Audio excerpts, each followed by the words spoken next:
welcome to the Tennis IQ podcast. I'm Josh Berger. And I'm Brian Lomax. And today our topic is choking. We want to talk about how players react in positions when they're in the lead or maybe just about to win.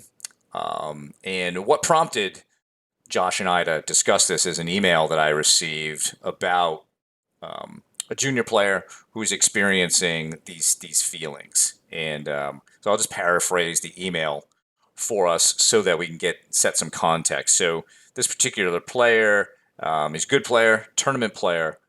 He's been improving quite a bit, but also he's having some challenges at this moment with choking. And in fact, the parent who sent me the email mentioned that I lost a three-setter this earlier this week. He'd won the first set fairly easily, but then couldn't clear his mind in the second and third set, and almost got to a catastrophic level of looking like he doesn't even know how to play, which is something that can definitely happen. So the parent, emailed me looking for some suggestions, asking if something like meditation might be helpful. Breathing exercises. The player has said that breathing doesn't seem to work. Nothing works. So there does sound like there's a little bit of closed-mindedness on some of this at a certain point. So we want to definitely talk about that. And yeah, simply the parent was asking, what are some things that could possibly help with this player so that can learn to control his thoughts better, and when in the lead can continue to play well or close out that match. So I think we can all identify with this particular situation. We've probably all been on both sides of this. We've probably all, at a certain level, choked a lead away. So we know how this feels, and it doesn't feel good at all, and it doesn't feel good to play that way. Maybe even your game went to that catastrophic drop in level like is described in this email. And then on the flip side, we've all probably been down and come back. And in both situations, I think that it's good to recognize there's a dynamic there. One player is in a position where he or she has something to lose, or at least feels that way. And then the other player may be in a position where he or she doesn't feel like they have anything to lose, and then kind of freeze things up. So, Josh, looking at this email, we don't necessarily have all the information that we would want in order to help this player. What are some things that, if you could be speaking with this particular player, that you'd want to know? What are some questions you'd want to ask? Yeah, it's definitely an interesting email. I think it's an important topic because, as you mentioned, I'd say every tennis player has experienced this and been on both sides of this, and knows how challenging it can be when a lead is slipping away, or maybe after the fact you look back and you would experience something like this, but also have been on the other side and can see sort of that momentum and that force of turning a match around and being able to capitalize on the dynamic of a match where another player is choking. But I think an important first step is the awareness piece, and to be aware, or to help a player, become aware, find that awareness of what's taking place, and what's taking place in that moment when they're ahead. Now, are they thinking about the score? Are they thinking about the outcome of the match in terms of winning, in terms of what that might mean, in terms of, okay, if I win this match, what does that do to my ranking? Who am I going to play next? What does that do to my UTR? This outcome-based thinking. And also thinking about their past experiences. Maybe they had another match recently where they choked, or they nearly choked and got tight as they were getting close to the finish line. And maybe even if they didn't lose, they felt they felt that tightness that will often happen. So thinking about, or being aware of where their thoughts are their thoughts on the outcome, or their thoughts on these past experiences that they've had. Maybe even identifying with some of these past experiences, to the level of thinking that something like this always happens to them. So I'd say that first piece is really trying to be aware of, okay, this has happened in the past, or this is something that's happening. Okay, let's dig a little bit deeper into that and really notice and be aware of what are my thoughts like? What am I thinking during these moments? And then it can be easier to address them once you reach that awareness and once that's identified. And I think another to go along with that is how is the players, what are their bodily sensations at that moment? So there's this probably newer theory with respect to emotions called the theory of constructed motions that essentially says that, how your body is feeling, like how your, whether that's your energy levels, or let's just say, for an example, let's say a player is feeling butterflies in the stomach, little, heart rate is a little more rapid than usual, right? A little higher than usual. Well, what emotions is that person experiencing? One person might say that those are the bodily sensations of nerves and anxiety. Somebody else might say, oh no, that person's excited. And so what it means is how are we interpreting our bodily sensations? And so in this, I think that would be important to know here. What is this player actually feeling? And how is he interpreting that? Because we can change our interpretation. We can change what emotion concept we associate with those feelings. It's not, like a certainty that you must feel anxiety or nerves, right? We just said different situations where different people could interpret it differently, right? So we'd want to help this player. I think we'd want to know, what is this player feeling in that sensation. When the player suggests that breathing doesn't work, I'd like to know more about that. What's really going on there? How long did you try it for? Did you try it just a couple of times and it didn't work? Okay, that makes sense, and it probably wouldn't work at that moment. And it might also be a question of, what are you prioritizing in that moment? You're still prioritizing winning and losing, and you're just not in a good state. So it's possible that, given how the player's feeling, his body chemistry could be in such a bad place that, yes, one or two breaths isn't going to do anything. Maybe you need to do this for a series of games. I think it'd also be interesting to know, we've talked about this, competing in itself is a skill. So how often is the player competing? Is it regularly, or is it maybe because of the pandemic, not as often? Not everybody is playing as often. Some players are not playing as often. And so what happens when we're not competing more regularly, the skills of how to handle the different situations that come up in a match, like closing or being up a set, you lose that a little bit. And also with young players, we'd want to know a little bit more about where they are, age-wise and cognitive development. Are we comparing things more often? You and I both work with juniors. If we're getting closer to that college recruiting process or in the middle of it, it just seems to dial the pressure up a lot.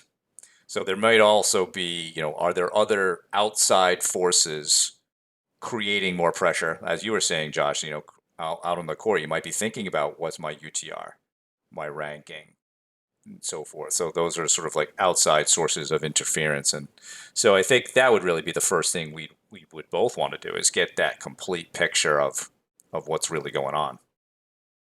Yeah, yeah, absolutely. And then I think no, I think you bring up a good point in terms of the physical sensations. Um, I think as we look back to one of our past conversations with Jeff Greenwald and his whole concept of playing loose, going Yeah. from feeling tight to playing loose, and I think a big piece of that is identifying those symptoms, those physical symptoms of tightness. And also, you mentioned your heart racing or your palms getting sweaty, but it's tough to be able to address them until they're identified. So I think that's definitely a big first piece. And I think another piece of it is not not feeling like any one particular match is the end all be all. That okay, and it's easy to think that way. You mentioned a lot of players maybe haven't competed as much over the past 12 or so months as they have in the past, which I think we'd both suggest playing more practice matches or looking for competition opportunities however possible. But maybe you haven't been in this situation for a while. Um, and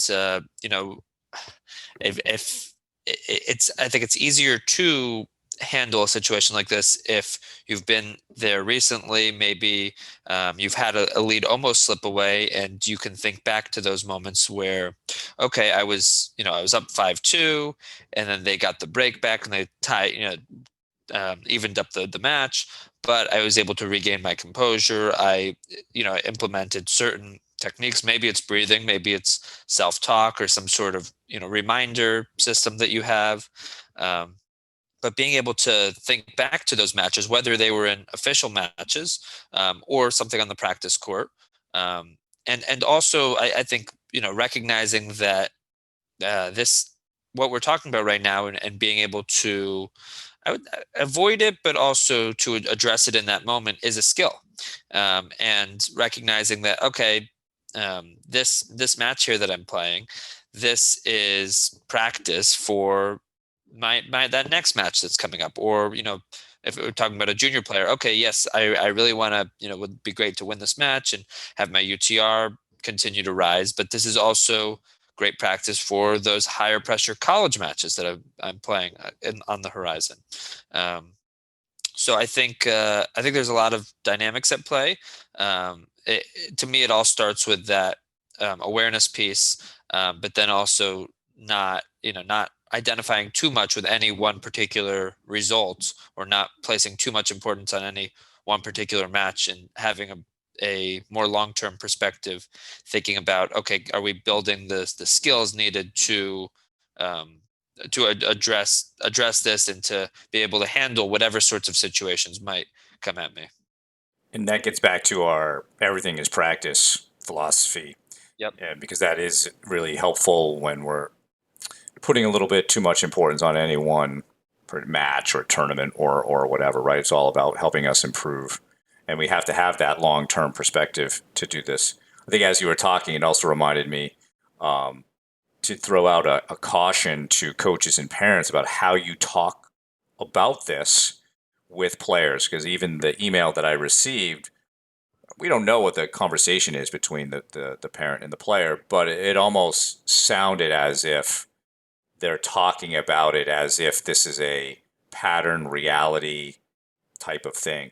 And I think we have to be careful that we don't, the way we speak of it doesn't make the player even over identify more with what is happening. Because the more you talk about this in this way, then the player, the more he or she is going to believe you. Well, yeah, I am a choker. Oh, this is always happening because we're always talking about that type of thing. And I think it's really important that we help players understand that this is simply an experience. It's not part of who you are. We all experience failure. That doesn't make us failures. We all lose matches. That doesn't make us losers. You miss a forehand. That doesn't mean you have a bad forehand. And but these are the types of things that happen with players. They sort of go down this continuum of I made an error. I have a bad forehand. I'm a terrible player. I'm a loser. I suck. Right? Go down that path very quickly, and that's something I think we would have to unravel even in this situation, because it just sounds like from the email that there's this talk of, yes, I'm a choker, and then the parents talking about, yeah, he's choking, he's choker. So I think that's just in terms of like the ecosystem around a player, really important about how we talk about such issues. Yeah, that's a great point. And I think players, once that happens, and it's okay, this has happened in the past, I'm a choker. Once that begins, then it's very easy, once a player is in that position, to think, okay, this always happens. Here we go again, which is can become a self-fulfilling prophecy. Exactly. Um, and I think it's also important to normalize it, to identify that, okay, even top players in the world on the men's and women's tours have experienced this. You can look back at Federer at Wimbledon, and that could be seen as an example. I mean, there are countless examples at every level of the sport. So I think normalizing this, and sort of depersonalizing this experience that as, hey, this is just part of performance. It's normal that once you're in that winning position, or once sort of the finish line is in sight, that it's common to tighten up. It's common to go away from playing your game and going away from the style of tennis that ultimately got you into this winning position in the first place. I think an important thing to consider here is thinking about, okay, eh, let's say let's think of a situation where a player is up, they're up a break, and maybe they failed to close out a match in that once they got to that position, um, and maybe now they're in a tie break, or they're down in that tie break. Having being able to pause for a second and have that clarity of mind to think, okay, going back to this who's doing what to whom philosophy, from Winning Ugly, from Brad Gilbert, and being aware of, okay, why have the dynamics of the match, why is the momentum shifted? um, okay, maybe I'm feeling a little tighter here, but has my game changed? Maybe in the beginning, the I got to this position of serving for the match, or being ahead in the match because I was playing aggressively. I was attacking my opponent's weaknesses. And then all of a sudden, once I get into that winning position, quote unquote, once I get to that 5-4 position, I started to play really tentatively. I stopped going for my serves. I stopped attacking my opponent's vulnerabilities in that same kind of way. So being able to be aware of that in the moment, and okay, have the dynamics of my strategy in that moment changed? Am I not doing what was effective in the first place? Can be helpful and can actually lead to a boost of confidence that, okay, I'm not necessarily losing here because I, you know, I'm choking and there's nothing I can do. Where, okay, maybe one of the big reasons why the dynamics of the match has changed is because I'm not going for those same strategies that made me effective and helped me to be in a winning position in the first place. And I think that is, when we talk about being a mentally tough tennis player, it's being able to recognize situations like that, knowing what the dynamics are, and then choosing to continue to play the right way. And I think what happens in these situations is that a player gets up, they're not as aware that the scoreboard affects how they play and feel, and they just let it go. And they just sort of, it goes and it goes and it goes. But if you're a mentally tough player and a player who's aware of what's going to happen, you know that if you've won the first set, that, okay, I can't let the scoreboard dictate what I want to do. Let me change that dynamic. Here's what I do want to do. Here's what I know I need to do. I've won the first set, so now I'm going to keep my foot on the gas. I'm going to keep up the pressure. Or if I'm up 5-4, hey, pressure's on the other player. I actually don't have to win this game. I could lose this game and still be in the match. Let me, again, go out and do what I need to do. And the whole thing really comes down to when we're letting the scoreboard dictate how we feel and how we play, we're generally playing not to lose. We're avoiding a negative result. When we are more aware and mentally tougher about these situations and we understand the dynamics, we recognize that this is the moment to play to win. This is the moment to actually do something rather than avoiding that situation. And like we've been saying, this happens to all of us. It's a matter of bringing the awareness to the situation, and trying to not over-identify with this and not think that this is a permanent or pervasive pattern in how we play. And one of the first things I'd want to try to help this player with is, all right, let's unravel this in terms of this, who you are as a player. You are not a choker. You're just a tennis player. You're a young person who's playing tennis. That's it. And you're experiencing certain things out there. So could we, instead of feeling like this is I am a problem, can we just study the problem a little bit more, be a little bit more curious about it, almost like a scientific type of mindset, and dive into it more from a place of understanding and awareness rather than there's something wrong with me. And if we can get the player to start to look at it that way, make it less emotional, make it more about, hey, this is just an interesting problem I need to solve. Everybody goes through it. Maybe the more I learn about the concept of choking and the strategy, I could even learn some of this on my own. perhaps I will be able to understand a little bit more about myself and what's going on the court. So I think that would actually be a, when we're talking about awareness, let's build that awareness in the player, but also get them to think about it from a place of curiosity rather than a place of there's something wrong with me. Yeah, yeah, and I think we've talked about mindfulness. We devoted an episode to it, and curiosity is a big tenet of it. Yeah. We're not judging that experience; we're simply noticing it, being curious about it. Okay, that's interesting. Or okay, I notice that I'm feeling a certain way. I notice these thoughts that are taking place, and then I think another point that you brought up is we're responding. We're choosing our response based on maybe preparation we've done in the past. Maybe that has to do with a conversation between a coach or sports psychology professional and a player. Maybe it's the whole team, including a parent or whatever that team looks like. But we've done the preparation ahead of time. We have the skill set, so once we're on court, we have the tools that we can choose from, so that we can choose that response. So we're not just reacting in that moment, or I'm choking, the match is slipping away, and not feeling like you have any options or any tools. But okay, we have this tool set. We know that this is something that takes place in tennis and in all sports, really. Um, but okay, now we're going to choose that response. Now we're going to be able to slow things down, maybe, and pick our path forward here, rather than feeling like that it's something completely out of our control. We've talked about some things we'd have this player do. Let's perhaps get into it a little bit more formally, Josh, and talk about some specific interventions. The parent brought up the idea of meditation. You just brought it up in terms of mindfulness. Is that a good idea? I think we both agree that that would be, a potentially good idea to teach the player to be more of a watcher and an observer of his thoughts. And again, not necessarily identifying with those. There's even though it sounds like a very simple difference, it really makes a difference between saying something like, I am nervous, as opposed to I'm feeling nervous. One is we're making it part of us, other we're noticing how we're feeling.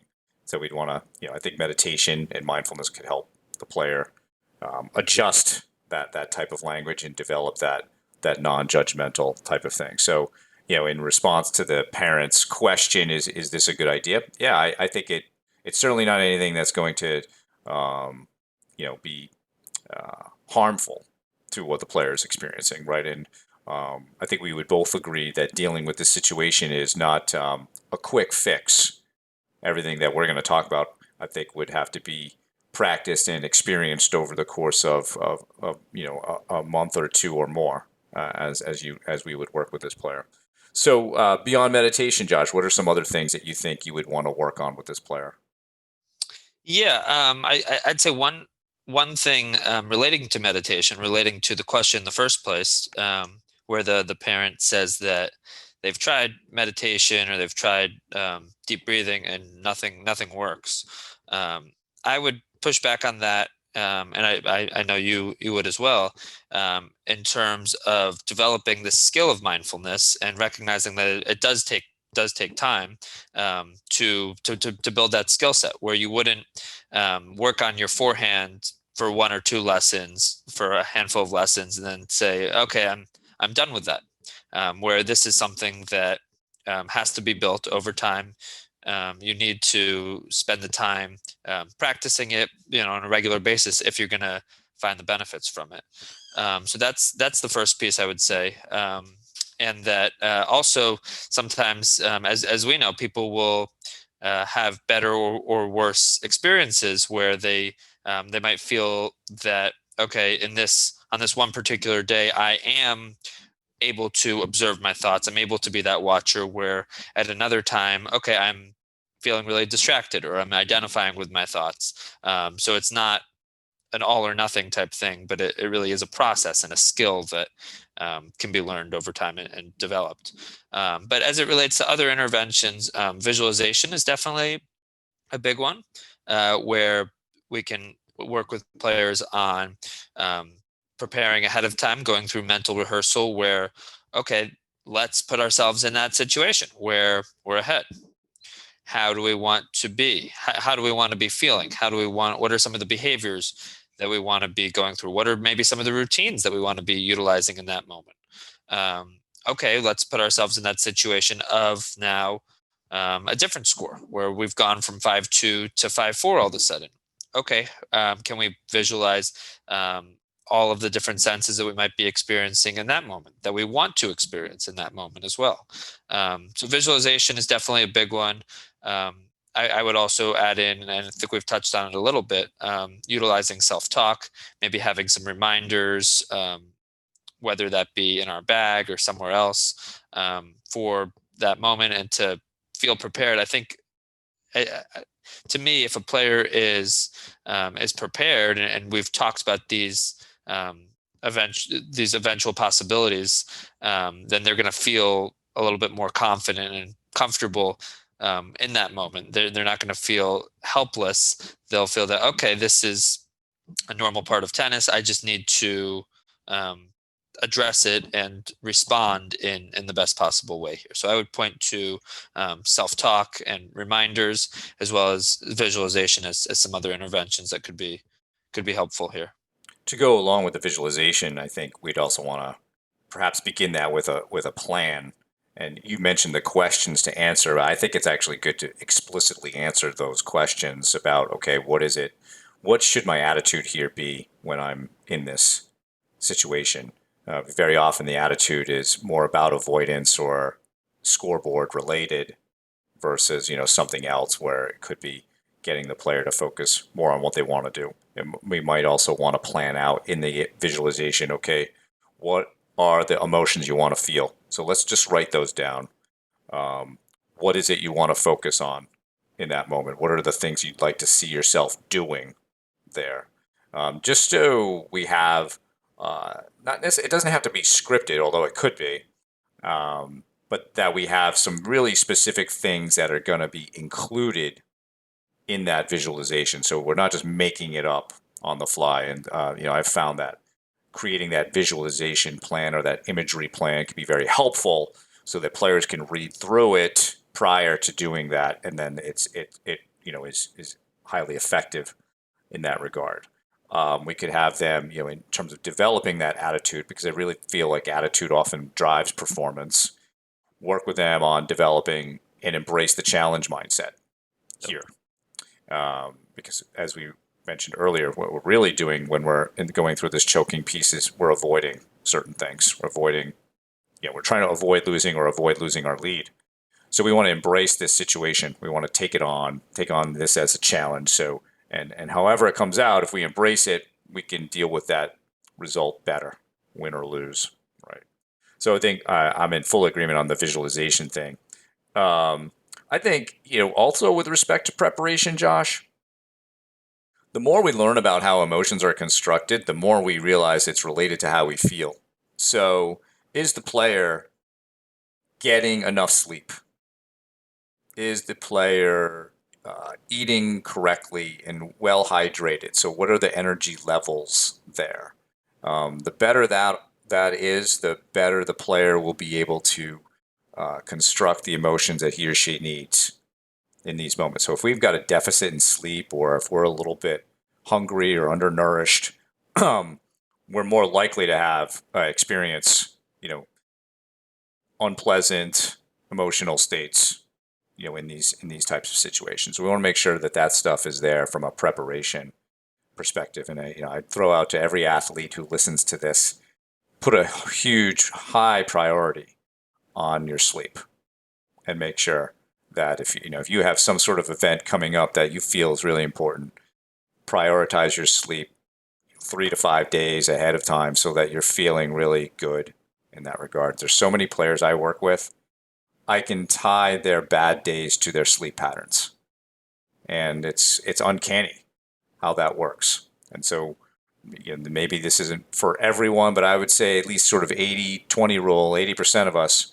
probably need to get enough sleep in order to perform well. I love the idea of specific self-talk. Again, that's stuff we should be writing out as part of our planning and preparation. And I'm also a huge advocate of having reminders on the court, whether that's an index card a sheet, a notebook, and this could be for a specific situation that you write down. Your notes on the court to me are like that's your on-court coach. 'Cause in the moment, we tend to forget things, but we can use that as a means of reminding ourselves. And it's not that we don't know those things, but in the moment, we're unable to perhaps recall them. And so we need these types of reminders. And your notes really should be, I would say, like the collective wisdom of you, the player, your coach, perhaps your sports psych, perhaps a parent, some sort of, maybe there's some sort of philosopher in your life. Put those down in your notes. That's what you want to bring to the court, because that's the coaching voice that you want to use. There can also be your biggest fan voice appearing in these notes, letting you know you can do it, boosting your confidence or boosting your motivation. Perhaps a reminder of a match in which you have done this in the past. My on-court reminder sheet, I actually have the names of a couple of players who I had great matches against in the past, and it just helps me remember, yes, you can do this. You have the ability to come back from this type of situation. So I think those are great interventions to get the player working on. One thing we've been kind of dancing around to here, Josh, is how the player explains what's happening to themselves. We often call this narrative style, and there can be different types of ways that people explain it. Are we overgeneralizing it, like saying this always happens, versus is this all right? This just happened this one time and not a big deal. Um, you know, are we attributing this to factors that are outside of our control or within our control? And so it can be also interesting to get players to write about their experiences and then help them go through that and help them understand where, okay, we could actually change how we perceive this, and this might actually be a healthier way of explaining what just happened to us. Absolutely. No, I think having having players go through that process of explaining what happened, I would tie that in actually to the postmortem piece. Or Yeah. okay, let's we had this experience, let's journal, or let's review that match, which, as we've talked about here, is often an important step that's sometimes neglected. But let's try to learn from that experience. So thinking about, okay, how are they defining it, but also thinking about, okay, this happened.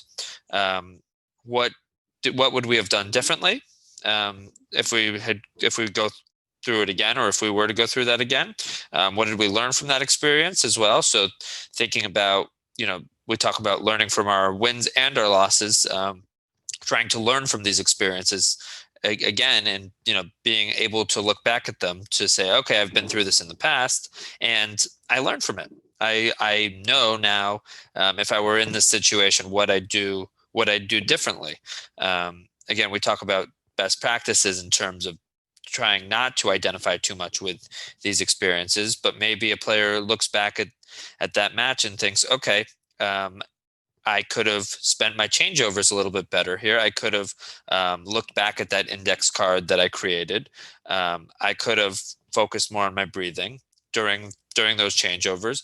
I could have had certain self-talk that would have been helpful, whether more on the motivational side, in terms of being able to turn it around, maybe thinking back to past matches, past successful matches. I really like that, having those reminders of you know people's names, or particular matches that you played in. I think that can definitely boost your confidence in that moment. But also more instructional things, where maybe it's a particular shot that you're working on or you view as a weakness, and you're spending a lot of time on the practice court on that shot. And it's some sort of simple reminder or cue, like, really engaging your legs, or really trying to load on a particular shot, or whatever it is, or moving your feet. If you find that when you feel that this is happening and you maybe feel tight, that you stop to move your feet. You stop moving your feet in the way that you want to. So I would say, looking back at those matches and maybe identifying one or two things that you learned, or things that you would do differently the next time through. And okay, can I slow things down in that moment and utilize my changeover? Can I try to really make sure I'm making my opponent uncomfortable and using my strengths and trying to exploit my opponent's weaknesses in that moment? And can I have the perspective that my opponent is probably tight and feeling nervous too? I really like that you brought up that if we're up 5-4, it's really our opponent that has something to lose in that moment. They are on the brink of losing the set, where we, even if we lose that game, we're still tied. We're still in the middle of that set. So I think having some of these perspectives and talking through and writing down, talking through these perspectives and writing down the answers to some of these questions. Okay, we're in this situation. What might be a productive way to view this situation? And doing that work ahead of time, that preparation, is going to help a player feel more in control in that moment. So I think then the next logical step is incorporating all this into practice, Yep. going out on the court and practicing these things, so that, because I don't think it's necessarily realistic to just say, oh, we'll wait for the next tournament in order to try this out. We have to, play some practice matches, and we have to go out, I think, onto the court with the primary focus of, we want to work on how we feel out there, work on our breathing and our body language so that we're feeling good. All those things that you just mentioned, we want to, whether it's a changeover routine, in between point routine, we want to be going through those things just as if we were playing a tournament match, looking at the notes, so that when that situation occurs in an event that counts for more, you've gone through those steps. You've practiced those steps just as you've practiced your forehand, because these are skills as well. And I think too often players of all levels may not be practicing exactly the way they want to compete. And if we're working through an issue like this, then that's, I think, really important that we bring that level of diligence to how we practice in those moments. So I think that would be the next thing. And so by adding more match play or more pressure play to what you do, also, there might be situations that a coach could help set up that create more pressure in practice, again, so that we become more comfortable with it, that we're able to use a more of an embrace the challenge mindset with respect to pressure rather than an avoidance mindset. And then it becomes more normal, it just becomes part of what we do. And that can really, again, feed back into the philosophy that we've been promoting of, in the last few months, of everything is practice. We're simply learning from this. And then when that practice match is over, like you said, sometimes the journaling piece gets neglected. Let's not neglect this, especially since we're trying to work through a very specific problem. We want to understand and rate, how did we feel? How did we perform on certain variables in our game, our confidence, our ability to use the breath? How was our body language out there? As well as, different questions about, what did I learn from the experience? What did I do well?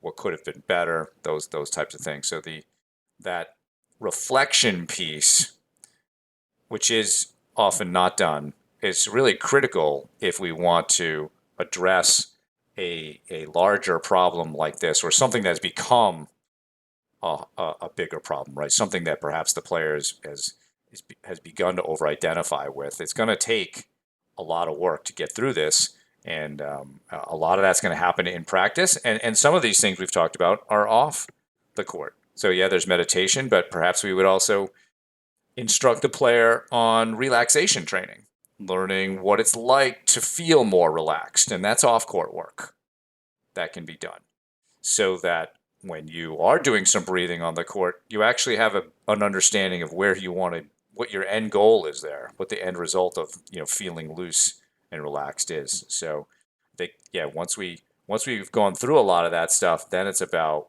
actually instituting it into physical practice. Absolutely. I'd say progressive muscle relaxation can definitely be For sure.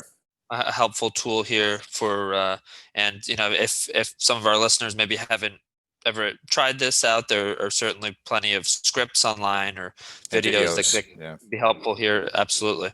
In terms of um, tightening and tightening certain parts of our body, and then releasing that tension and helping us to become more aware of those physical sensations and that those feelings of tightness, and then feeling like we have a tool to release that tension. Also, we've talked about some of the apps like Headspace and Calm, Waking Up, that are helpful with meditation and really learning that meditation process. But a lot of them will include a body scan where we're going from head to toe generally, noticing not different from progressive muscle relaxation where we're intentionally tightening or loosening, releasing that tension from parts of our body. The body scan, we're more so just noticing and being aware of that tension or any sorts of feelings or sensations going on in different parts of our body.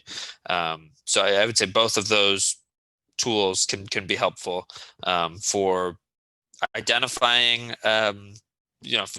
physical sensations of tightness, of anxiety, of tension, and then having a tool to be able to utilize in that moment. Yeah. So this has been a really interesting conversation, Josh, about choking. I think we've covered a lot of ground here. Is there anything else that you would want to say to this player or the parent as we wrap this up? Yeah, I would say I would end with the the fact that it is a normal experience. It is something that every tennis player, if you've played enough tennis, if you've played enough matches, you've been through this. You've been probably on both sides of this, in fact. So to normalize this situation as something that happens, as these are part of the dynamics of sports, a part of being able to, once you see that finish line, that all of a sudden it can get a lot tougher to actually get there. And tied into that is that, okay, let's not identify with it. I think that's probably the next logical step, that okay, this is something normal that happens to me and happens to everybody. Okay, let's not identify and say I am a choker, this always happens, I get into these situations and I blow it.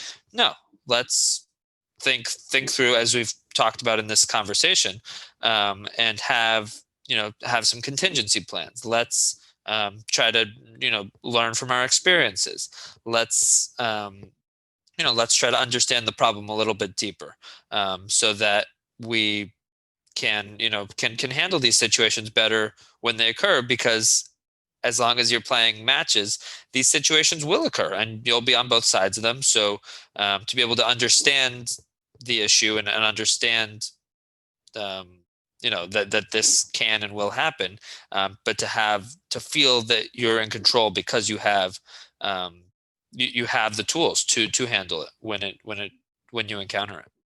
Well, I think that's a great way to close the conversation, Josh. So, everyone, thank you for listening. That's our show for today. For more information on today's show, please check out our show notes.